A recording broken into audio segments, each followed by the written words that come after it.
All right, hello everyone, and welcome to another episode of our author series on writing problems and solutions. I'm here with Waka T Brown, and I'm gonna let her introduce herself. Go ahead, Waka. Hi, my name is Waka, and I have written a couple middle grade books. My first one is called While I Was Away, and it's about the time I spent in Japan for 5 months when I was 12 years old. And my second one is historical fiction, and it is called Dream Any Dream. I have another book coming out, I believe, July of 2023, because I've seen it in the pre-order dates and stuff like that on like Barnes and Noble and Amazon. But that Wow. is called The Very Unfortunate Wish of Melanie Yoshimura. And I also have a picture book called Perfect coming out in 2024. And I'm working on my fourth middle grade as we speak. Wow. That's That's me. so much. That's crazy. It's a Yeah, lot. it is a lot. Like, I mean, I knew about all your projects, but like just hearing them listed out, I'm like, wow, that sounds very overwhelming. Like, I only have the one book that's coming out next year, and I'm already feeling like, what's happening?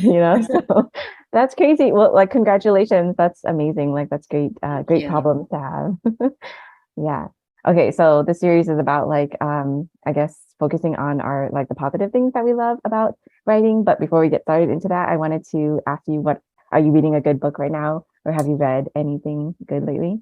I am reading, I'll bring it up. This is an Agent Sib. So Ah, it's called Drizzle, Dreams, and Lovestruck Things. And it is a YA. Yeah, I don't write YA, but I find myself fascinated by it. yeah, And so same. and it's based in the Pacific Northwest, and I think it has romance and fun, and it's I think believe it's divided into the seasons and alternating points of view. These are all things that I admire. I have not done yet. Like I have not done alternating points of view or YA, but yes, it's by Maya Prasad. So I have just Ooh. started that. Ooh, okay. The Uh, cover is amazing. It looks really yeah, cute. it's really beautiful. And how about you, Van? What are you reading? So I just got also my agent Ziv. Her name is Kelly Lee Baker, but the sequel to her novel came out. It's called The Empress of Time. Okay. And I always feel weird like describing sequels because I'm like, oh, am I giving away like the entire first book? But anyway, I will describe the first book, which is it's about this like half Shinigami, half Reaper uh girl, and she has to basically she gets like booted out of her home because she's always been like sort of oppressed there, and then she meets like the goddess of death, and then is sent to the underworld to defeat three yokai. I'm totally butchering the description of this, but it has a lot of like Japanese lore and Mm. mythology. And I feel really special because I got to beta read it, and now the second book is out, which I haven't like seen or read. Like I didn't get to beta read that one, so I'm like really excited to find out what happens next. Oh, that sounds really good. Yeah, that I think Japanese folklore has some really like fantastic like creatures and Mhm. stories. And I like how they don't follow kind of a Western model, and sometimes the endings are just kind of creepy and Bizarre, they're yeah. yeah, and abrupt. Yeah, Yes. yeah. I really love the way that a lot of Japanese stories end and they like leave you with this sense of like what happened, or like what Yeah. happens next. And you're just constantly wondering. Like even though the story is like it's tight and it ends and like how it ends, but you're just still like, but what happens next? Like I don't know, like I want more. So I love that. And then like they have Japanese mythology has a lot of like creatures and like Hmm. monsters, and like that's also very fascinating to me. Yeah, I mean, I when I was a little kid, I remember being really fascinated by the different types of monsters there were. Like, I think I have some on my desk. Did I move it? Oh, yeah, I have some of the old books that I grew up with, but Yeah. well, I think there's some similarities, right? Because like the fox Yeah. for your stories, right? It's Yeah. kind of, and like a fox is a trickster, in Hmm. Japanese mythology, and Yeah. like they think they're marrying this, beautiful woman, but she turns out to be a fox, Yeah, yeah. masquerading as a And woman. like she'll like eat your liver or something like that. Yeah. Yeah. Yeah, I think the fox, I'm very fascinated by it too because like it like shows up in so many Asian cultures. And I just think that's fascinating how like we're all so different, but yet we'll have these like monsters and scary things and characters that sort of transcend our culture and like travel everywhere. Right. Yeah. Yeah. Okay, so your books are like very like wholesome and uplifting. Do you think you'll ever write like a dark sort of horror book based on like monsters, I guess? Well, The Very Unfortunate Wish of Melanie Yoshimura is actually based on kind of a dark folk tale, and it was my favorite book when I was a little girl, and my dad would read it to me all the time, and I could hear it like several times a week. I could hear it every day. I loved it because Yeah. um, yeah, there's like this creature in it who kind of is a he fulfills wishes, and she had overprotective parents, and they went out and they had a good time, and then he trashed their house and left her stranded up in a tree. But when I was writing my version of it, you do more research, and I was like, Mhm. oh, that's not the whole story, and then you Yeah. find out like it was actually much darker. Yeah. So I would say with my third book, it ventures more into that territory. The book I'm working on now isn't especially dark, I don't think. Mhm. It's serious, I guess. But yeah, I am drawn to it too. Like, I personally can't watch horror movies, Yeah. but I say that, but then, like, one of my favorite films a few years ago was Get Out. Like, Uh, that was so good, yeah, I haven't seen it. I'm too scared. Like I think I would have nightmares. I would say it's more psychological. Hmm. Like, Oh, okay.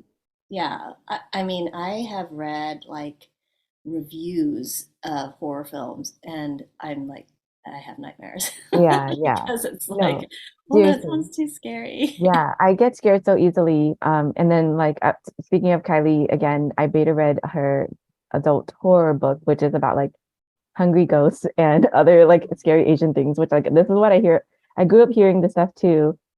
And so like I was always terrified. And after I finished her book, I like really wanted to sleep with the lights on. I was so terrified. Really? Yeah. It's adult horror? It's adult I'm horror kind of horror. curious. Yeah. And but it's true. It's like I don't think that I can read other people's horror, but like in writing, I'm like, ooh, I really want to gross somebody out with this, you know? Yeah. So Yeah, yeah, it's there's some actually kind of fun. it Like, is. I think it has like a lot of social commentary built in, and Mhm.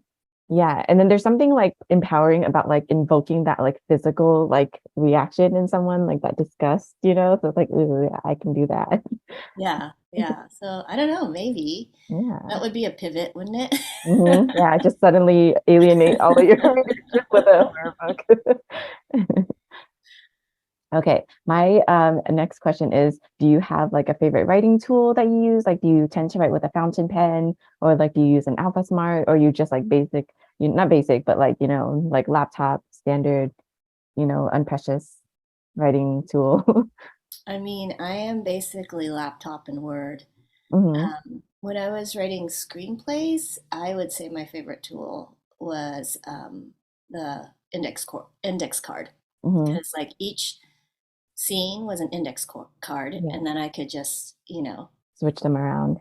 move around, and it's like, okay, if you think each scene is about 2 minutes, then you're going to have about 60 cards. That's kind of long for a movie now. So Yeah. it's kind of like you'll have 50 cards, and then you move them around, and it's a very nice visual representation of how, um, like, oh, Act Two is way too long. Hmm. Or, Act One is way too short, or, and then you can kind of move things around a little. Yeah. So I would say, when I started out writing, that was my favorite tool, but I feel like maybe I need to go back to that because Yeah. I have trouble with pacing. Pacing and structure is my nemesis. Yeah. Yeah. How about I you? Yeah, I used to really only write with a fountain pen. I had like a favorite notebook. It's called the Nemesis. I actually have one here. Let me. Oh, really? This is a notebook. The Oh, brand is called Nemosine.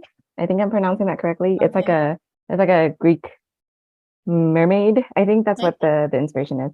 But anyway, the pages are like a not like non-acidic. It's very smooth and like it's a Hmm. good thickness. It's perfect for fountain pens. And I have a fox on the front. This didn't come with the notebook. I just put the fox on there. But I loved it because it's perfect for fountain pen ink. It doesn't like ghost. It doesn't like feather, I guess. Okay. And yeah, so this is what I used to do like all the time. And this is like a journal page that I would like Wow. just, load with washi paper and stickers and everything. But I don't do that anymore because I developed carpal tunnel. So now I use like a split keyboard and like I used to love the notebook because I could like literally sit down and go anywhere and just start writing. And now I can't do that so much because I have to like have this extravagant setup where like the screen has to be positioned a way where I don't like bend down. And then the Right. keyboard has to be positioned a certain way where like my wrists don't get a lot of strain. So like it's fine because like I've been like I'm like privileged enough to like have all these equipment and like setup and everything, but it's no longer as like portable as it used to be. But Yeah. Oh, in terms of, I do have a fountain pen too. yeah. Like my family gifted it to me, Ooh, what a is it? Japanese fountain pen. Let me read. It's like, it just says Procyon. I don't Ooh. know, Procyon, but it's a very nice one. You can kind of Ooh, see. I love the color. Yeah. And so Yeah. I like it because they got me a lot of cartridges. And Yes. so when I run out of ink, it's like super Yeah. easy to Yeah. replace. And I think I'm on my third cartridge already, but like, Uh-huh.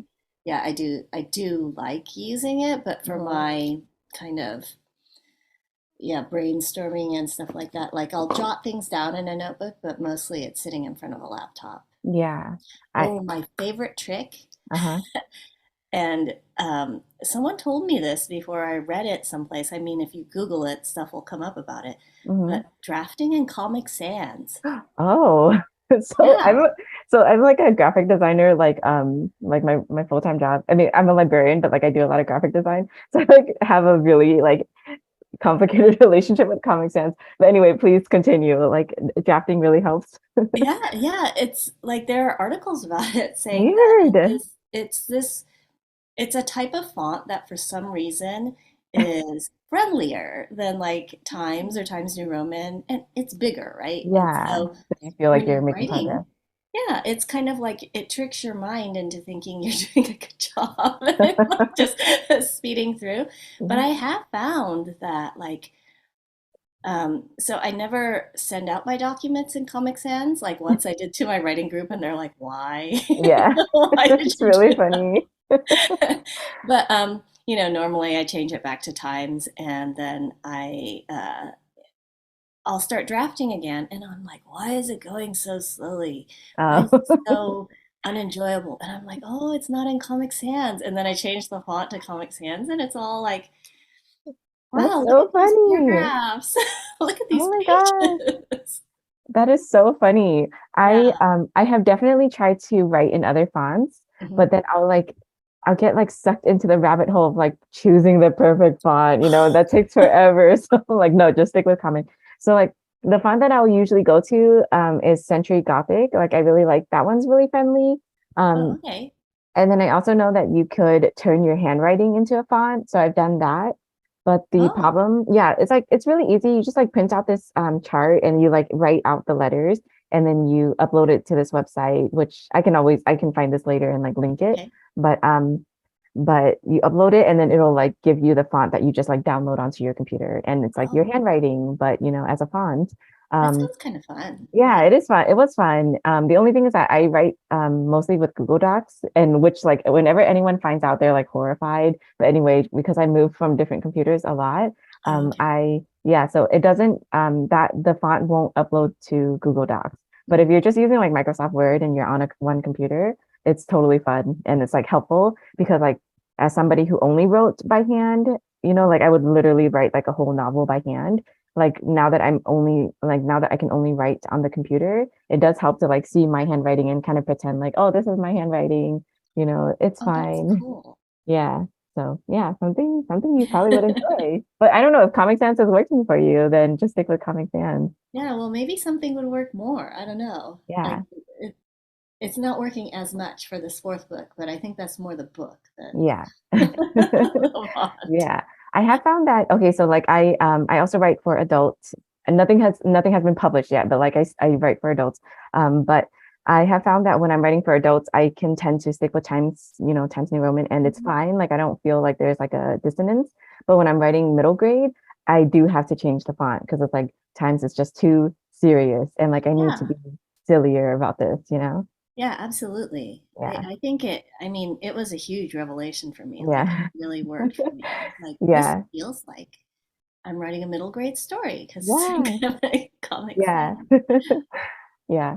Okay. Totally random. I did not include this in the preset questions that I sent you, Okay. but so what do you do when you have an idea? Like it's like you have an idea for a book, and what do you do next to like get started on it, I guess. Um, a lot of times I'll just like think on it. I call it marinating. Mm-hmm. I let an idea marinate. Like, um, sometimes the idea like sits for over a year, like two Oh. years probably. Like I've probably had this idea for my fourth book for over a year. And with the urging of my editor, I've started it. It kind of feels like maybe I haven't let it marinate enough. Mm-hmm. Um, but sometimes I think just starting it, you know, Yeah. helps, because like as long as you tell yourself that first draft is getting to know the book, it is not the finished book. It is Mm-hmm. getting to know the story and the book. Yeah. But yeah, in general, like when I get an idea, I sit on it for a while. Yeah. Yeah. That's And good. then, Yeah. yeah, and then when I'm feeling like I might be ready to start tackling it, I always brainstorm it with my writing group. Oh, okay. It's really, how did you find your writing group? It's really nice that you have one. So we're kind of like we're a group of four, and we've had I would say three steady members for. Let's see, how young is my youngest son? 13 years. Mm-hmm. Yeah, because I was pregnant with my third son Wow. when I met my the first person in the writing group, and he's he's 70 and a poet, and he grew up in Kansas too, and we were in a screenwriting class together, and there's like a local screenwriting award called the K Snow Writing Award, Mm-hmm. and there was another screenwriter who I think maybe placed first in the contest, and he was looking for a writing group. So he kind of approached the second place winner, who was, my friend John, who's the 70-year-old poet. Yeah. And so then they had three. And then they had another person in the group, but he left. And then they invited me in. And so we've kind of had a rotating fourth person, Uh-huh. but our fourth member has stayed with us now for, she's been with us like starting right before the pandemic. So she's been with us for a few years now. Cause like I was starting to worry that like the fourth member of our group was like that defense against the dark arts Yeah. I was thinking about that. just Like, it's kind a of cursed rotate position. out. Yeah. But yeah, she's great too. And Yeah. she's younger than us. I think like two of us are let's see, John 70, Matt and I are early 50s, and then um, Eileen, I think, just turned 30. Mhm. So we have like very different interests, and Yeah. we all kind of started with like the screenwriting connection. Hmm. Like Matt's writing graphic novels, and I've switched to middle grade, and John's poetry, and Eileen is she does a lot of poetry and screenwriting, and so it's been really fun. But Yeah. do you have a writing group? I don't. But I don't know that like my writing style can like survive a writing group because um, I like to that my agent hates this about me, but like I never even picture ideas. I'm just like I would just write the whole novel and it has to be sent out like beautiful and perfect and transformed. It never is beautiful and perfect. She always has notes, but like in my brain, it has to be like this perfectly formed thing before anyone even sees it. And so I don't think I can't even like talk about an idea to somebody because then it'll just like kill it, you know? I Mm. don't know. There's just like, I think it's like I will talk about something and then like no matter what their face does, it will like my brain will be like, did they hate it? You know? And then I'll be like, oh no, Yeah. the idea is crap. And then like I can't work on it anymore. So I mean, I get that because like when you're working on something, it's like yours, yeah, it's like and sacred. it's just yours and no one else's, and it's very personal. And then there isn't that outside, Hmm. expectation or those outside voices saying, well, what about this or what about that? Hmm. And so, yeah, I get Yeah, it. yeah.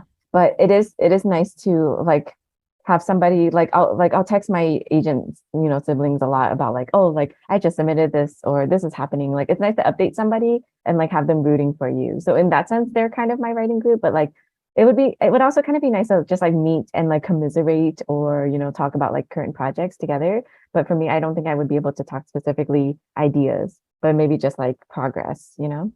But yeah, I don't know. It would be interesting. Yeah. Yeah. The thing I like about my writing group is we are so different Mm-hmm. and we don't write the same things. Mm-hmm. But ideas are ideas. I really appreciate their ideas, Yeah. but it's been like I used to think I didn't like poetry, but since two of my writing group members do write poetry, it's like I've learned to appreciate it. It's like, Yeah. oh, you write the only poetry I like. Oh, that's so nice. Yeah. So I yeah, and yeah, yeah. Yeah. so I don't understand poetry, so I don't feel like I'm the right person to like read it. It's just not for me, I guess. But then like I whenever a poet writes a novel and I'll just be like, oh my God, this is beautiful, and you can always tell. So I'm like, maybe I should read more poetry. Like maybe this is what I want, or maybe this is what I need. So, yeah. I mean, I don't understand like what makes a line good or bad. Like yeah. I don't.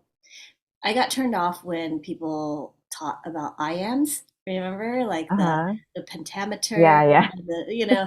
and I just was like Yeah. I don't even read in that. Like I don't know what the rhythm is. Like I yeah. don't know. Yeah. Yeah, Yeah, and so what's been nice is the poets in my group are like, no, he's like, that is a school of poetry, but yeah. he's like, no, it's just about truth. Yeah. Do these words speak to you? And Yeah. if Hmm. they do, it is a good poem. And so Oh, that was kind of like, oh, okay, yeah. That's so nice. Like it Yeah, took all the pretension out of it. yeah, exactly. Like I felt like there was a lot of pretension, Hmm. at least when I was learning about it in school, and yeah, I was like, oh, Yeah. but Yeah. I went to this conference once and it was like something that a friend like recommended to me and then she invited me to go with her. And it was definitely more for poets. And that was when like I had the book deal for my first book, but it wasn't out yet.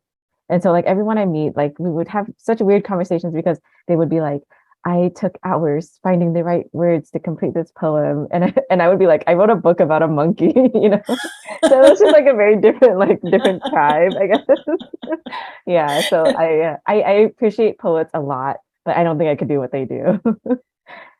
Yeah. yeah, yeah. I mean, I have really enjoyed reading verse novels recently. Hmm. Like I've just really enjoyed them, and Yeah. then I'm like, could I do it? Like that's what I've been, you know. But I feel like you could. I like that they're fast, but then sometimes I'm like, oh, I need to slow down so I can like enjoy the words and like really absorb what's happening here. yeah, Yeah. yeah. I appreciate how they can convey so much in Hmm. such few words. Yeah. And so I guess that's what I liked. I almost thought when I was writing the picture book, I was Hmm. like, oh, this is more like screenwriting. Hmm. This is very much like writing a short screenplay, Uh-huh. because you have to think about what pictures will accompany it. And you have to Yeah. think, okay, the pictures can do, I mean, they Hmm. do a lot of the work. I don't know if they do Yeah. most of the work, they can do at least half the work, right? Yeah. And So I really enjoyed actually the picture book writing process. Yeah, that's It, great. yeah, it was nice when they say, okay, 1,000 words. Yes, that's amazing. Wow.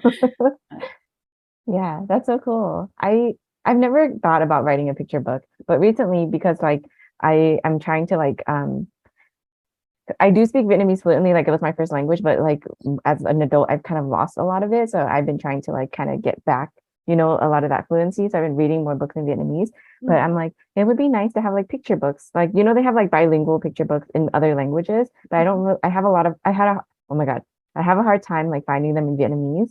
So it would be, I'm like, maybe I can write one in Vietnamese, but I'm like, no, that's an undertaking that I do not have time for right now. Maybe You down the could do it. line. Yeah, maybe down the line. And maybe it could just be something simple, like, a bunch of objects, and it's not really a story. It's just like an educational book. But anyway, You could totally do it. yeah, thanks.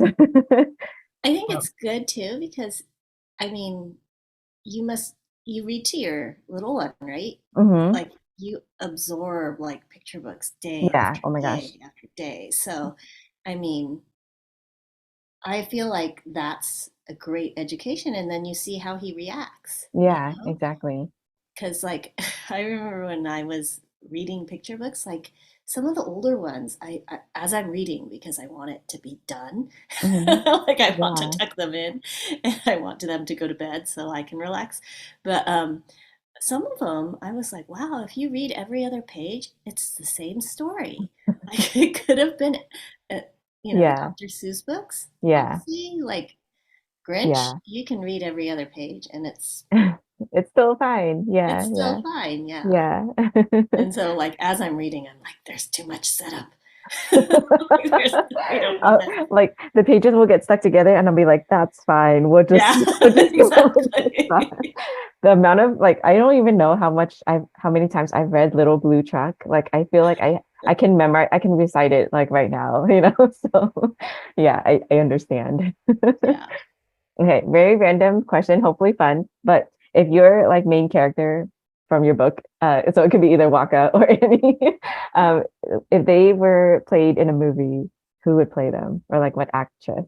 Oh no, I didn't really think about this one too much. I was thinking, oh, I should look up characters, but then I don't know. I'm gonna ask you. I'm Yeah, gonna yeah. think about that. Okay, so this is always tough because like as we know, there's not a lot of like people of color, represented. But like that have you seen the latest Babysitters Club reboot? I guess the television the Netflix show. Okay, No, well, were you ever like a Babysitters Club fan when you were a kid? Not no. really. Okay, so you might not know who I'm talking about, but there's the actress who plays this character Claudia, who's like the Japanese like one of the babysitters, and she's adorable. And I'm like, oh, she would make a perfect Tom, from Girl Giant and the Monkey King. Okay, I'm And gonna look her up. yeah, yeah. So Claudia from Babysitters Club, uh, Oh that's the yeah, character's she's name. really cute. Yeah. And then Yeah. she was, so have you seen To All the Boys I've Loved Before? Yes. Okay, so she's not in the first movie, but like in the next two or three movies, they have like the younger version of Lara Jean, and she plays the Okay. younger version as well. And she's just like so cute. And I'm like, oh my gosh, I would she would make the perfect Tom. So that's who I would choose. I think, yeah, I think she looks too put together. Yeah, she's very fashionable and Yeah, like she looks cute. too put Yeah. together for my character. I was actually thinking, now, have you seen the half of it? No, okay, now I'm Oh, gonna look it it's up. really, really good. But Oh wait, yes, I have seen it. I don't know what I was thinking. Yes, I have seen that movie. It's really good. so I thought Leah Lewis, Oh who plays yeah. Ellie Chu, like she's older, like Hmm. she's not 12 years old, but Yeah. I kind of I was like, She plays kind of like that awkward, like coming of age sort of character really well. yeah, Yeah. yeah, and yeah, awkward coming of age is me. That's pretty much me. Yeah. Yeah. Yeah, that's a good one too. She's Yeah. great. Yeah. All right. Okay, let's do like one or two more questions and then we will wrap it up. Okay. Okay, so another really random one. What's a fictional food you wish was real? So I was thinking about this and I was like, fictional food. I can't think of any fictional foods, but like I remember certain food descriptions, like in Mhm. books that I'd read when I was a kid, that had always stayed with me, Oh. and it was Turkish delight. And For some reason, I knew you were gonna say that one because that's the one that's like it gets Edmund like yeah, into Narnia or like it like hooks him to stay with the evil queen or something. yeah, Yeah, yeah. yeah. Like Turkish delight is one, and also, I think there's a lot of problems with like the Little House books, but I Uh-huh. remember when they would Was get it the snow and the maple syrup? yeah, that Oh my I gosh, was like, what yeah. is that like? I know. That has And stayed with me all these years. I'm like, I wish it snowed so that we could go outside and get a plate of snow and like drizzle maple syrup on it. and Even it was though like, yeah, like that has kind of stuck with me. And do you remember the description of like the candy they would get for Christmas? uh-uh. Oh, okay, because I remember, and I can't remember if they called it horehound candy or like I remember the description was like there was like brown sugar inside or Oh, something like that. And I was like, yeah. and she described it like it was just so amazing. And so I Yeah. guess it's not fictional, but it's stuff that you can't really find easily. Yeah. Yeah. Um, so I remember like always wondering about that. And do you remember like the corn? No. Like I can't remember what kind of corn they would talk about, but some kids would bring it for lunch and Uh-huh. they would trade their lunches so they could have some Oh, of it because like those kids brought it every single day and they were tired of it, but they didn't yeah. have it. And so, Yeah. but how Ooh. about you? Okay, so I came up with this question, but like I'm like, wait, what fictional food do I? Okay, so Julie Abe's books, I've talked about this before, but like she creates really good food in her books. So like she wrote Ava Evergreen, Semi-Magical Witch, and then Okay. she has an adult novel called The Charmed List, where it's like these two kids, it's like a Romeo and Juliet romance, and they work for rival magic shops. But Oh, then I think okay. there's like magic cupcakes or something. Oh, So like that would be a good one. And then there was something else. Oh my gosh, it was like I was like thinking about it just now. and Oh, I I think, know. Okay, Lord of the Rings. They had like the elven bread or oh, something, okay. and like you didn't have to eat a lot, and it could just maybe I'm mixing up my stories here. But I remember at one point I either read or saw where it was like this bread or fruit or whatever, and you ate it, and it tasted like whatever you wanted it to taste like. So if you were like craving a burger and you ate this thing, you would taste the burger and it was exactly like eating a burger, but it was like just a piece of bread or something like that. Oh, So interesting. yeah, that'd be cool. Yeah, that would be cool. But sometimes, like, I like being surprised by, Hmm. what I'm eating. Yeah, So it'd be exactly. nice to have something that, like you don't imagine, like you can never Yeah, imagine. exactly. Yeah, yeah. I was interested in the zodiac signs. Oh, okay, yeah. We can talk about the zodiac signs. What are you? So I'm a Taurus, Hmm. which I think You. is pretty accurate, like slow, methodical, Hmm. Yeah. dependable, likes food. And for Chinese zodiac, I'm a water rat. Oh, a Yeah, water rat. yeah. So you know how like the different elements are Yeah. yeah, so I am a water rat. How about you? Oh. Okay, so I'm a Capricorn, but I don't identify as a Capricorn because every time I tell somebody who's really into astrology, they're like, "Oh no, I can't be friends with you." And I'm like, "No, I'm not a bad person."